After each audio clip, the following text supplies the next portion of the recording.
UP जैसे राज्य में अब तक यानी हमने 2,92,000 करोड़ रुपए से अधिक का गन्ना मूल्य का भुगतान गन्ना किसानों को, अकेले गन्ना किसानों को किया है, अकेले गन्ना किसानों को यूपी ने। यह है यूपी की नई प्रोग्रेस।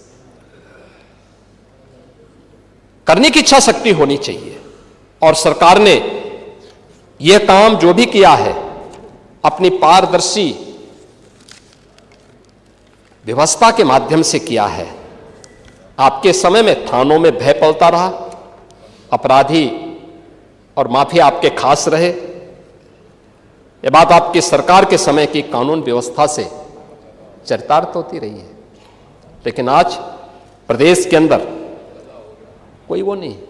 देखो, बहुत स्थिति आपके समय में था कि वो यानी जाति के नाम पे बांटो, भाषा और क्षेत्र के नाम पे लड़ाओ, तुष्टीकरण को बढ़ाओ, अराजकता और वैमनस्यता पैदा करो। यही तो कर रहे थे। दंगे, जंगल राज, माफिया राज, वन डिस्ट्रिक्ट वन माफिया, गुंडा टैक्स, अवैध वसूली। अभी तो मैंने शुरुआत की, ये तो अभी शुरुआत है। सत्ता के संरक्षण में पैरेलल नहीं, 11 वर्ष नहीं, अभी तो आपको जो है 2047 तक इंतजार करना होगा। अभी 2000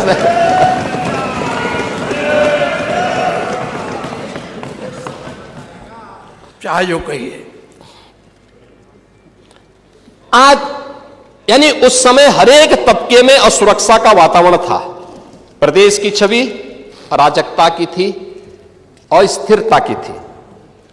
और आज रूल ऑफ लॉ आज यूपी के अंदर है। कोई सांप्रदायिक दंगा नहीं है। दंगाई, ओह, दंगा कैसे होता है और दंगाई का उपचार कैसे होना है, हाँ, तो बरेली के मौलाना से पूछ लो।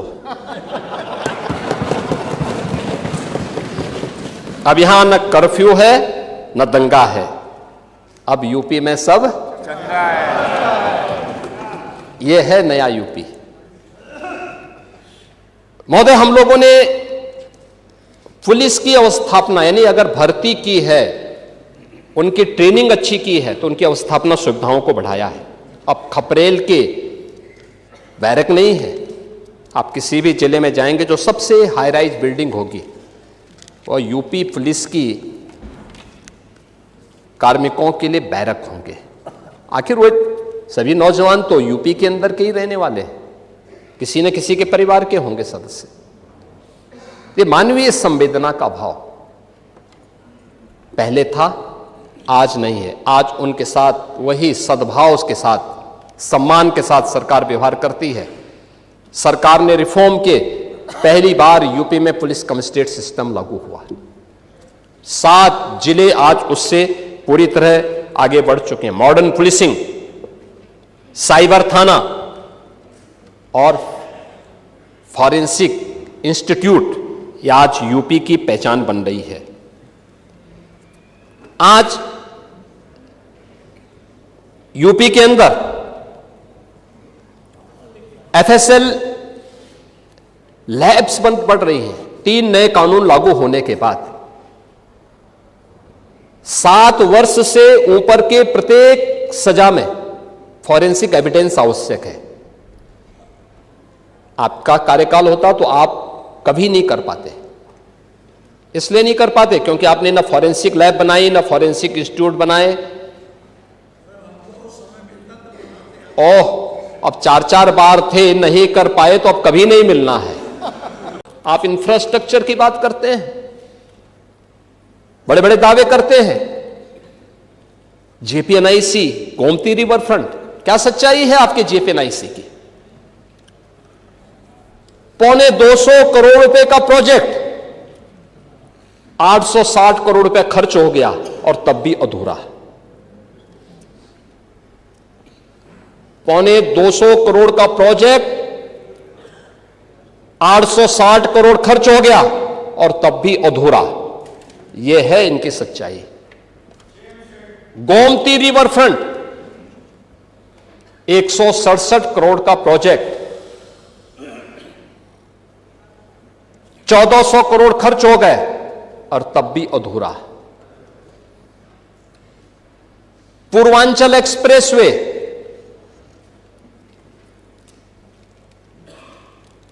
ईश्वर की बड़ी कृपा हुई कि तब तक आपकी सरकार जा चुकी थी और हमने फिर से उसका मूल्यांकन करवाया। इन्होंने 15,200 करोड़ रुपए के उसका केवल सिविल वर्क के लिए उसको तय किया था और उससे 10 मीटर चौड़ा, 1 किलोमीटर लंबा इन्होंने 340 किलोमीटर तय किया था। हमने थोड़ा सा उसके अलाइनमेंट को अलग से लेकर के 341 किलोमीटर लंबा बनाया, 120 मीटर चौड़ा किया और उसे जैसे 15,200 करोड़ रुपए में बना रहे थे, हम लोगों ने 11,800 करोड़ रुपए में वही एक्सप्रेसवे बना के दिखाया।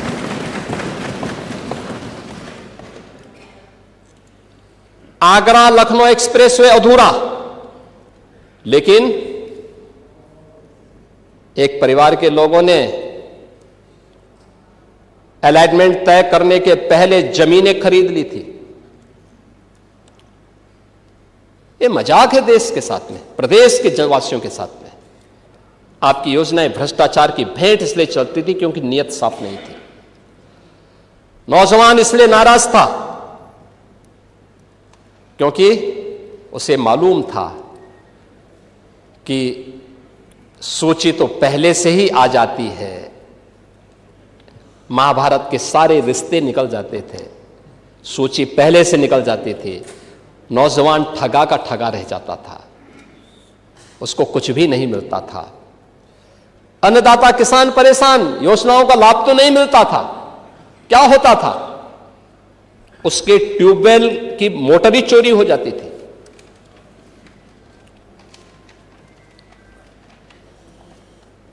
हमने उसको सुरक्षा की गारंटी भी दी, 16 लाख प्राइवेट ट्यूबवेल को फ्री में बिजली की गारंटी भी दी है और यूपी पहला राज्य है जो अपने अन्नदाता किसानों को सर्वाधिक बिजली की आपूर्ति करता है, सर्वाधिक आपूर्ति करता है। यूपी जैसे राज्य को जब ये देश आजाद हुआ था तब देश की अर्थव्यवस्था में यूपी का शेयर 14% था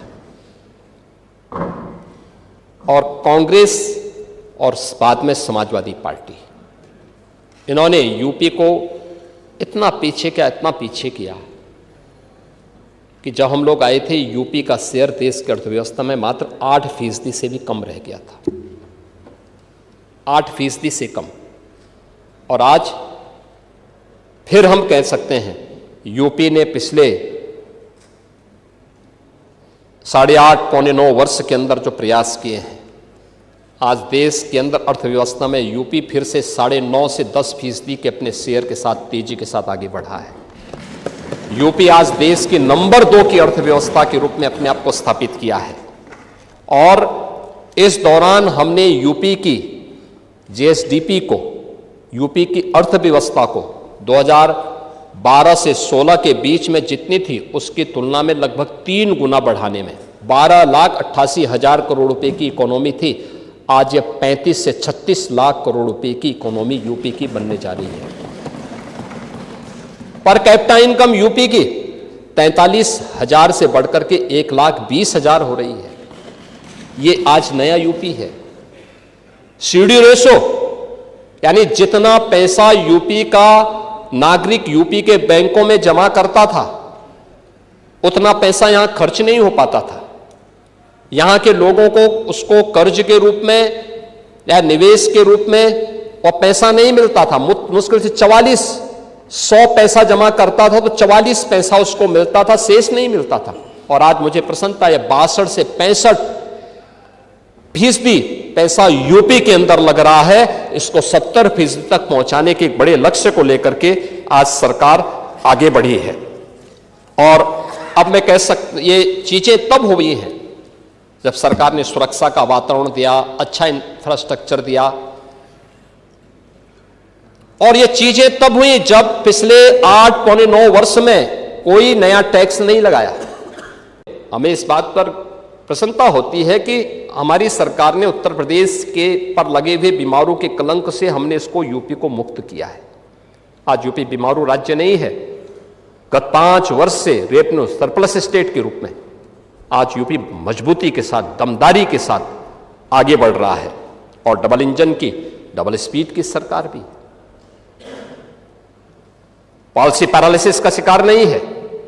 हमारे पास अलग अलग सेक्टर की पॉलिसीज हैं। कोई भी निवेशक आएगा उसके लिए लैंड बैंक है, पॉलिसी के दायरे में आकर के निवेश कर रहा है और सरकार ने उसको यहां पे एक गुड गवर्नेंस का एक माहौल भी दिया है, बेहतरीन सुरक्षा का माहौल दिया है। आज कोई गुंडा किसी इंडस्ट्रीज को फोन नहीं कर सकता, किसी व्यापारी से गुंडा टैक्स नहीं ले सकता, नहीं कर सकता।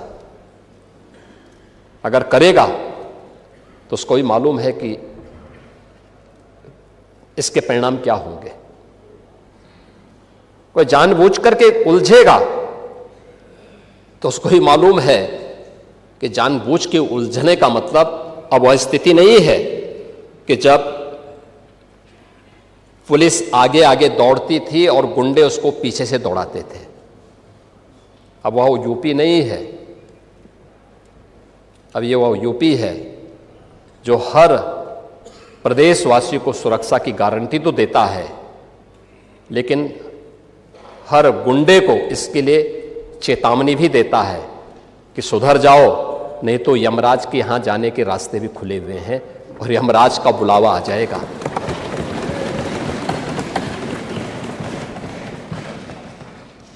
वित्तीय अनुशासन और विकास दोनों का एक बेहतरीन संतुलन भी है।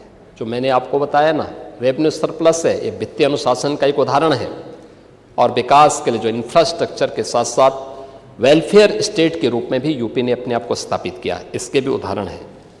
आज यूपी के अंदर अपराध और अपराधियों के प्रति जीरो टॉलरेंस की नीति का परिणाम क्या है? एक फेयरलेस बिजनेस,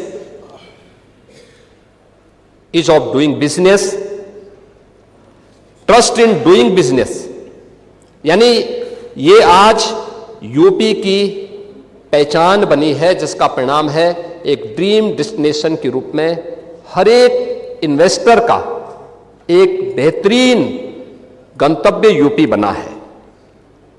और मैंने आपको बताया है कि यूपी के अंदर हर एक स्तर पर हम लोगों ने उत्तर प्रदेश को आगे बढ़ाया है। कल किसान दिवस था। किसानों के मसीहा चौधरी चरण सिंह जी के 123वीं जयंती के अवसर पर एक कार्यक्रम विधान भवन के सामने भी हुआ था और मैं समझता था कि नेता प्रतिपक्ष और हमारे विरोधी दल के भी सदस्य उसमें भाग लेंगे, क्योंकि चौधरी साहब तो प्रदेश के नेता थे, देश के नेता थे। आप उस कार्यक्रम में नहीं थे, आएंगे भी नहीं आप लोग, क्योंकि आप लोग तो हर एक कार्य को आप वोट बैंक के नजरिए से देखते हैं। आपकी नियत है, आप किसान को वोट बैंक की नजर से देखते हैं इसलिए कुछ किए नहीं, आप दलितों को वोट बैंक की निगाह से देखते हैं इसलिए कुछ बोलते नहीं। इसलिए मैं कह रहा हूं ना, देखो बांग्लादेश में एक दलित नौजवान को कैसे जला दिया गया। आप लोग गाजा पट्टी में होने वाले किसी भी उस पर आंसू बहाते हैं, लेकिन आपकी जबान से एक शब्द नहीं निकल रहा है, क्योंकि एक दलित नौजवान मारा गया बांग्लादेश में और उस नौजवान के मरने पर आपकी जबानें सिल चुकी हैं, क्योंकि आप उसको केवल वोट बैंक के रूप में इस्तेमाल करते हैं। ये राजनीति नहीं है पांडे जी, ये राजनीति नहीं है, ये वो सच्चाई है जो आपकी तुष्टीकरण की नीति है, जिसके कारण बांग्लादेश बना है। अगर बांग्लादेश पाकिस्तान नहीं बना होता, इस तरीके से हिंदू नहीं जलाया होता, और जलाता तो फिर उसकी क्या दुर्गति होती या वह भी जानता। ये सुरक्षा की गारंटी, वहां मारे जा रहे हैं हिंदू, आप लोग नहीं बोलेंगे। एक कैंडल मार्च निकाल के चलते हैं गांजा के मुद्दे को लेकर के,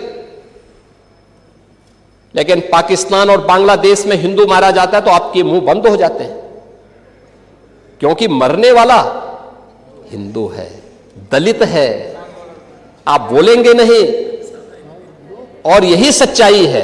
निंदा प्रस्ताव पारित होना चाहिए और यह प्रस्ताव नेता विरोधी दल की तरफ से आना चाहिए कि इस घटना की हम भर्त्सना करते हैं और बांग्लादेश सरकार को इस बात की चेतावनी देता हूं। और इसीलिए हम कह रहे हैं, नोट करना ये चीजें होनी चाहिए और हमारा भी प्रयास होना चाहिए। जब बांग्लादेशी को यहां से निकालेंगे और रोहिंग्या को यहां से बाहर का रास्ता दिखाएंगे तो उनके समर्थन में मत आना, क्योंकि उनमें से बहुत सारे लोगों के वोट आपने बनवाए हैं, उनके बहुत सारे लोगों के लिए आधार भी बनवाने का पाप किया है आप लोगों ने। इसलिए इन चीजों को ध्यान में रखना और एक एक चीज की स्क्रीनिंग होगी, बहुत प्रभावी कार्रवाई करेंगे। हमारे ही देश में रह करके हमारे लोगों के खिलाफ अपराध और वहां पे निर्दोष हिंदुओं पर अत्याचार करोगे, निर्दोष सिखों पे अत्याचार करोगे, यह स्वीकार्य नहीं हो सकता है। सुरक्षा का परिणाम है कि जो पहले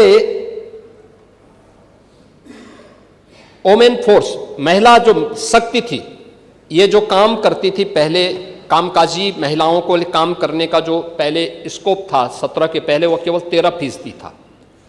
आज उसका शेयर उत्तर प्रदेश के अंदर बढ़कर के 35% से अधिक हुआ है, 36% के आसपास हुआ है। और सुरक्षा के बेहतरीन वातावरण का परिणाम है कि अब नाइट शिफ्ट में भी महिलाएं काम करने के लिए जा रही हैं, कहीं कोई सुरक्षा की कोई समस्या नहीं है।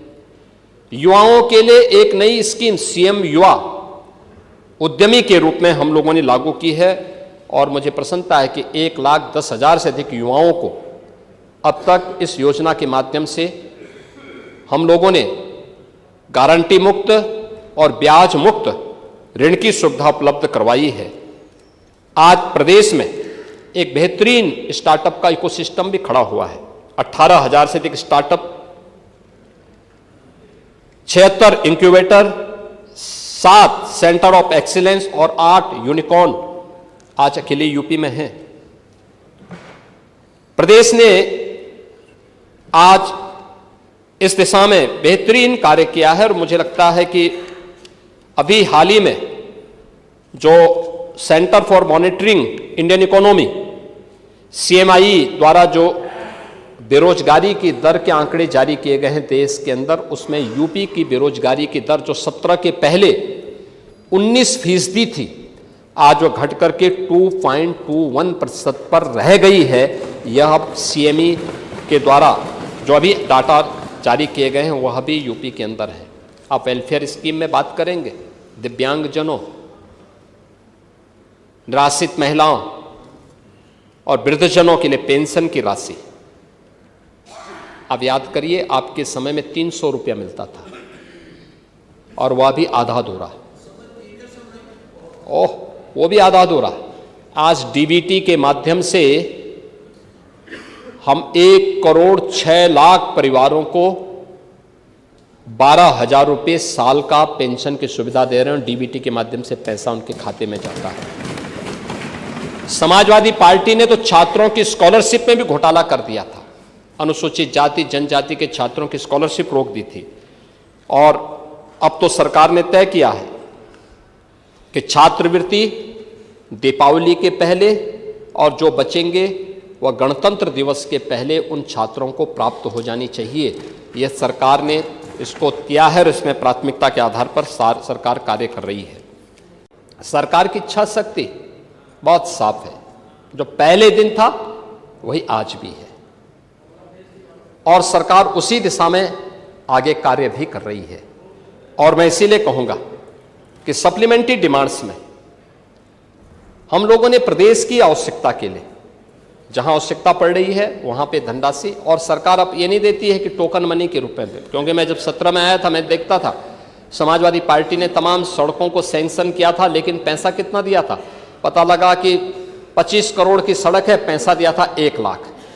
आप मुझे बताइए 25 करोड़ की सड़क में 1 लाख से काम चलेगा? नहीं चल सकता है। ऐसे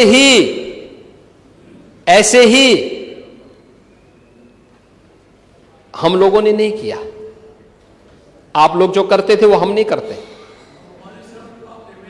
नहीं, हाँ, सबको मिलेगा, आप चिंता मत करिए। वो सड़क भी हमारे उसमें है वो, और आप चिंता मत करिए, वो भी होगा।